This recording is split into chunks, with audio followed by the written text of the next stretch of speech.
What's up, Ravens fans? It's the time of the week where we answer your questions in Ravens Mailbag. A lot of them this week, as always, like should Jimmy Clausen be the starting quarterback this week? And also, what's the long-term plan at wide receiver? All of that and more in today's Mailbag.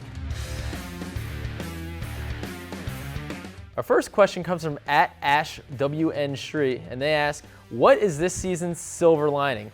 Well, I remember back in 2011 AFC Championship going up to New England, and you probably remember this ending.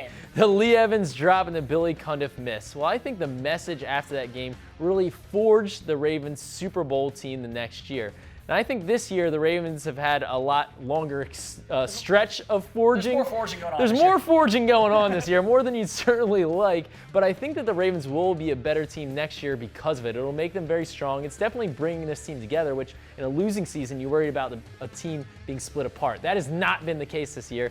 And I also think that playing in so many close games will help the young players. They get more experience doing that. And then there's the obvious thing, too. You get a higher draft pick. That's for sure, yes. That's a nice thing. Yep. All right, the next question comes to us on Twitter. Should the Ravens start Jimmy Clausen this week against Seattle? This is something that we haven't experienced here in Baltimore for the last 8 seasons. Seriously. It's the backup quarterback syndrome. And wherever you have a team where the quarterback is struggling, the most popular guy in town is the backup quarterback. And that's what we're seeing right now with Jimmy Clausen. Matt Schaub, yes, he's thrown 4 interceptions in his first 2 games. Of course, he's thrown 2 pick sixes. But no, I think Matt Schaub should be the guy as long as he's healthy. He got banged up last week, so you want to make sure that he's healthy. But here's the thing with Jimmy Clausen. I think he has talent. He has a good arm, but he was a backup quarterback for a reason, and he was available because the Bears cut him for a reason. So just to assume that he's going to be better than Matt Schaub isn't fair to Jimmy Clausen, and it's not fair to Matt Schaub. I think the Ravens are going to stick with Schaub as long as he's healthy, and I think that's the right call. Our next question comes from @MarkIndyHouse. Nice name there.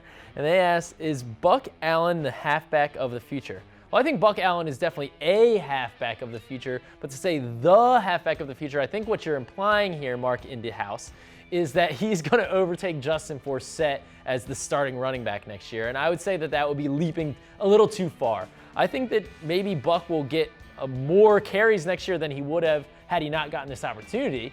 He's not going to be far behind Justin in the depth chart, but I think Justin Forsett will still enter next year as a starter. As long as everything goes well and he plays well in training camp, he's going to still have to earn that job coming back from the broken arm, but that's my expectation right now. But I think Buck Allen has definitely shown that he's worthy of a large role in this offense, even if it's not a starter. All right, another position on offense. This next question is, what's the long-term plan at wide receiver?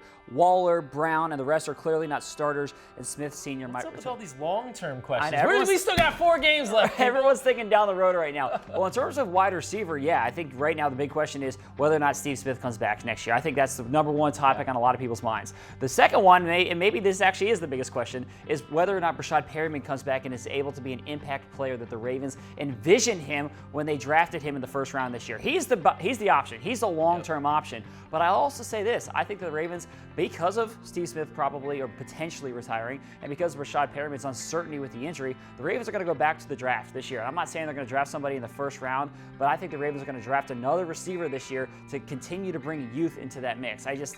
You don't know. What about if Steve doesn't come back, you don't think they get a veteran?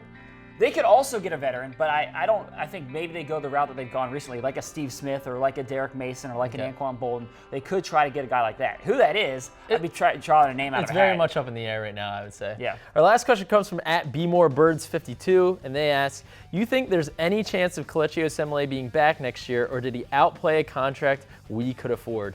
Bad news. Bad news is I would say it'd be very tough to keep Kelechi Osemele. I think he's rated as one of the top guards in the NFL right now.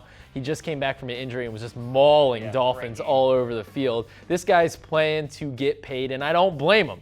I mean, he's playing for the team also, but he's also playing to get paid this offseason, and he will. And after the Ravens just re-signed Marshall Yanda to a contract extension, I think they said, that's our leader, that's our anchor on the offensive line. I'm sorry, but Kelechi Osemele, to me, probably falls in the Ben Grubbs kind of mold and maybe has to go elsewhere. As much as I'd love to see KO stay. Right. I think we all would. All right, that's it for us this week, but keep those questions coming each and every week. We love hearing from you guys. Thanks for watching, and have a great day.